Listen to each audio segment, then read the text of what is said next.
आप सबको जय मसीह की। ये वीडियो एक रिक्वेस्टेड वीडियो है क्योंकि अभी कुछ समय पहले मैंने अपनी एक वीडियो में ये एक्सप्लेन किया था कि क्या मरने के बाद यीशु मसीह उन 3 दिनों में नरक गए थे। क्या आप जानते हैं कि यीशु मसीह मरने के बाद कहां गया था?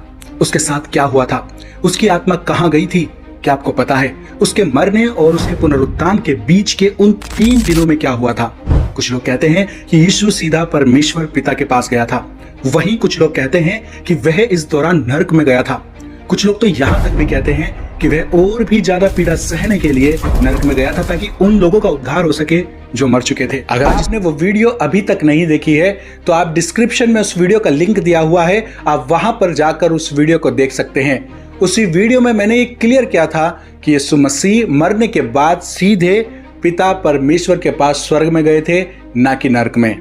तो उस वीडियो के कमेंट बॉक्स में कुछ मसीह भाइयों ने यह सवाल किया था कि अगर यीशु मसीह मरने के बाद सीधे स्वर्ग गए थे तो फिर यूहन्ना अध्याय 20 उसके 17 में यीशु मसीह ने मरियम से ये क्यों कहा था कि मुझे मत छू, क्योंकि मैं अब तक पिता के पास ऊपर नहीं गया, परंतु मेरे भाइयों के पास जाकर उनसे कह दे कि मैं अपने पिता और तुम्हारे पिता और अपने परमेश्वर और तुम्हारे परमेश्वर के पास ऊपर जाता हूं।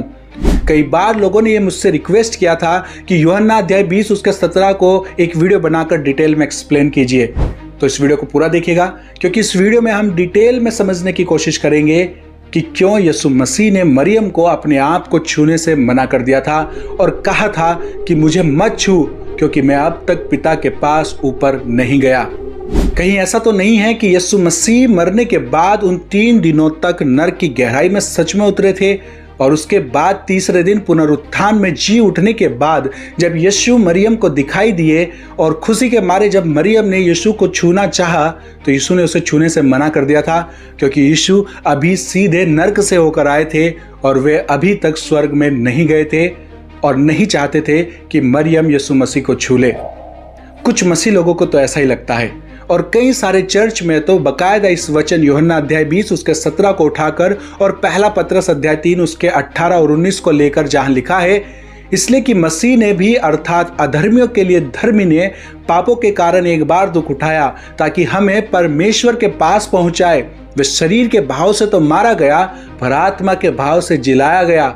उसी में उसने जाकर कैदी आत्माओं को भी प्रचार किया। इन दोनों वचनों को मिलाकर यह प्रचार भी किया जाता है कि यीशु मसीह क्रूस पर बलिदान होने के बाद पहले नरक गए और वहां पर मरे हुए लोगों की आत्माओं को प्रचार किया और फिर नरक में खुद यीशु मसीह ने और भी ज्यादा पीड़ा को सहन किया ताकि उन मरे हुए लोगों की आत्मा का भी उद्धार हो सके जो यीशु मसीह के पैदा होने से पहले इस जगत में मर चुके थे। तो क्या सच में ऐसा ही हुआ था कि यीशु मसीह मरने के बाद पहले 3 दिन नरक में गए, फिर वहां से पुनरुत्थान में जी उठे, फिर मरियम को दिखाई दिए और उससे बात करने के बाद स्वर्ग गए और फिर 1 सप्ताह के बाद वापस अपने चेलों से मिलने आए? जानेंगे इस बात की सच्चाई को इस वीडियो में।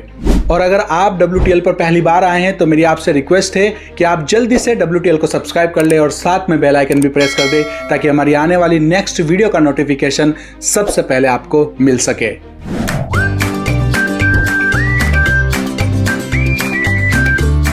WTL जो कि एक इंडिपेंडेंट मसीह मीडिया है जहां पर आप मसीह न्यूज, बाइबल सवाल जवाब और संडे सर्विस से जुड़ सकते हैं। और अगर आप हमारी इस इंडिपेंडेंट मसीह मीडिया को सपोर्ट करना चाहते हैं तो आप हमें ज्वाइन भी कर सकते हैं या डिस्क्रिप्शन में दिए गए नंबर पर गूगल पे भी कर सकते हैं।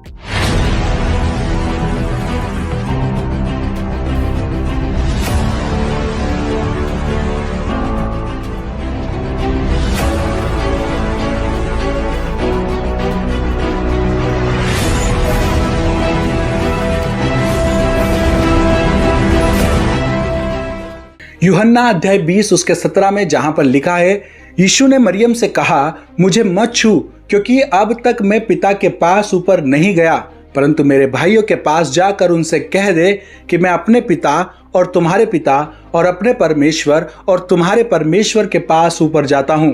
इस बात को समझने से पहले आपको इसके कॉन्टेक्स्ट को समझना जरूरी है।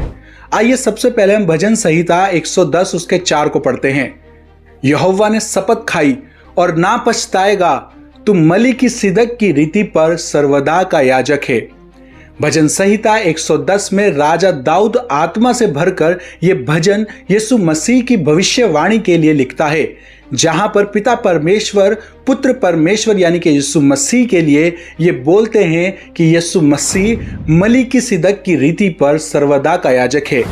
अब ये मलिकिसिदक कौन है जिसके बारे में यहां पर कहा जा रहा है? देखिए, मूसा के समय में परमेश्वर ने हारून के माध्यम से परमेश्वर के भवन की सेवा का काम यानी कि महायाजक का काम हारून को सौंपा गया था। तो इस हिसाब से पहला महायाजक कौन हुआ? हारून, राइट। लेकिन बाइबल हमें बताती है, उत्पत्ति अध्याय 14 उसका 18 से 20, तब शालेम का राजा मलिकिसिदक जो परम प्रधान परमेश्वर का याजक था, रोटी और दाख मधु ले आया और उसने अब्राहम को यह आशीर्वाद दिया, परम प्रधान परमेश्वर की ओर से जो आकाश और पृथ्वी का अधिकारी है, तू धन्य हो और धन्य है परम प्रधान परमेश्वर जिसने तेरे विद्रोहियों को तेरे वश में कर दिया है। तब अब्राहम ने उसको सब का दसवांश दिया। तो मलिकिसिदक हारून से भी पहले से परम प्रधान परमेश्वर का महायाजक था। अब्राहम के समय में मलिकिसिदक परमेश्वर के द्वारा चुना हुआ महायाजक था उस समय में, और हारून मूसा द्वारा नियुक्त किया गया था। तो यीशु मसीह पहले से ही परमेश्वर के द्वारा चुना हुआ महायाजक था मलिकिसिदक की रीति से। इब्रानियों अध्याय 5 उसके 5 में, वैसे ही मसीह ने भी महायाजक बनने की महिमा अपने आप से नहीं ली, पर उसको उसी ने दी जिसने उससे कहा था, तू मेरा पुत्र है। यीशु मसीह एक महायाजक भी था। महायाजक था, पर कहाँ का महायाजक था? फरीसियों ने कभी भी यीशु मसीह को महायाजक नहीं कहा, और फिर यीशु ने तो खुद ही मंदिर को कहा था कि इस मंदिर के पत्थर पर पत्थर ना रहेगा। ध्यान से समझिए, यीशु मसीह परमेश्वर की ओर से महायाजक था उस मंदिर का जो स्वर्ग में है।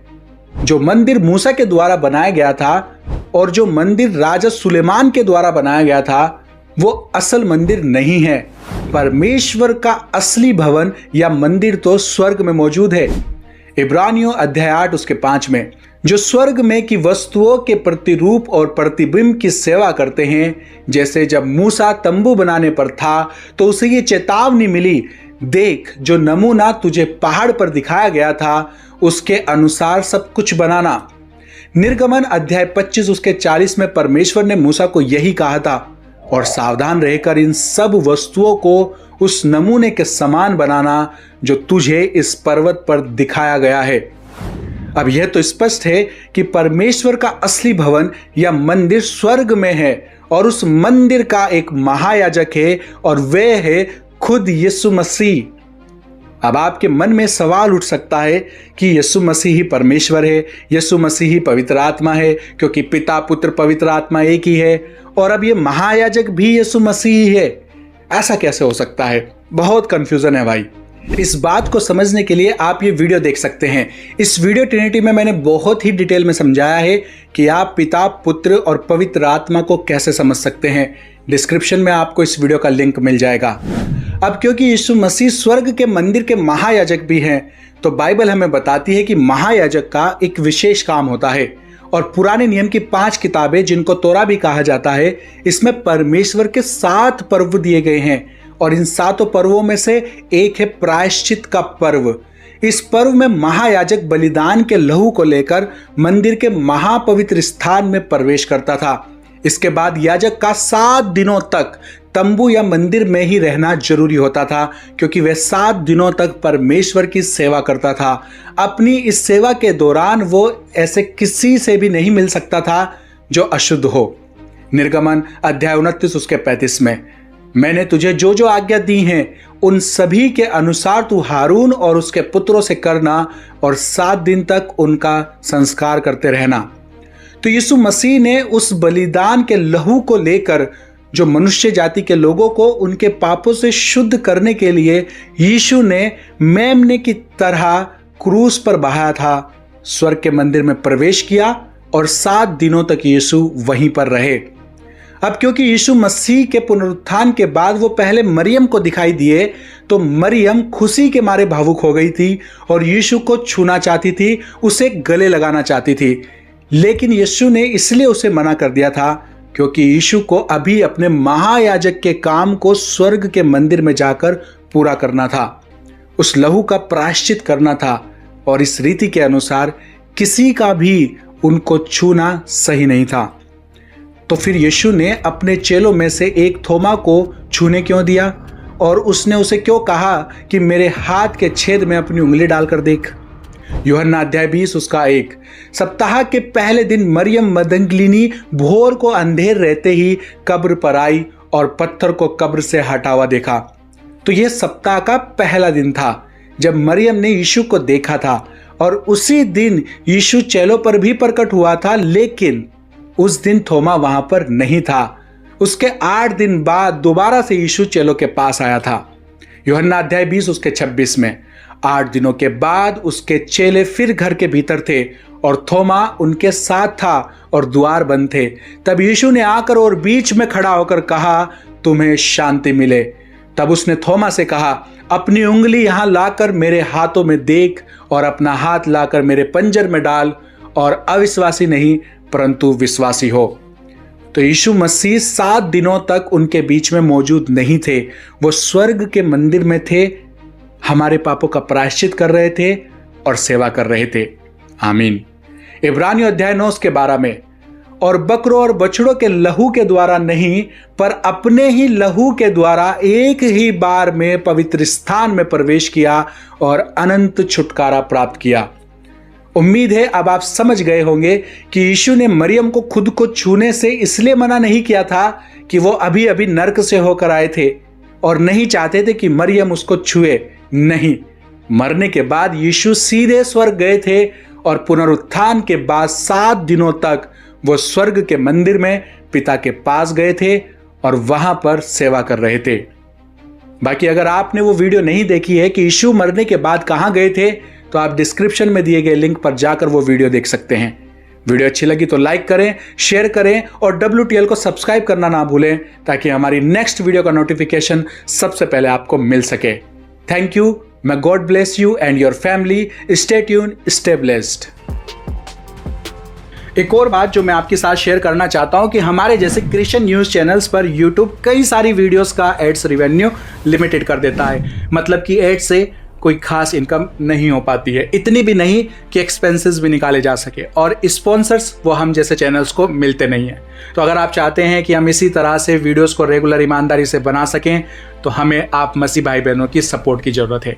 अगर आप हमारे इंडिपेंडेंट मसीह मीडिया को सपोर्ट करना चाहते हैं और आप भी हमारे साथ इस सेविकाई में थोड़ा बहुत बोना चाहते हैं, तो आप हमें ज्वाइन भी कर सकते हैं या डिस्क्रिप्शन में दिए गए नंबर पर गूगल पे भी कर सकते हैं। Thank you. May God bless you and your family. Stay tuned, stay blessed.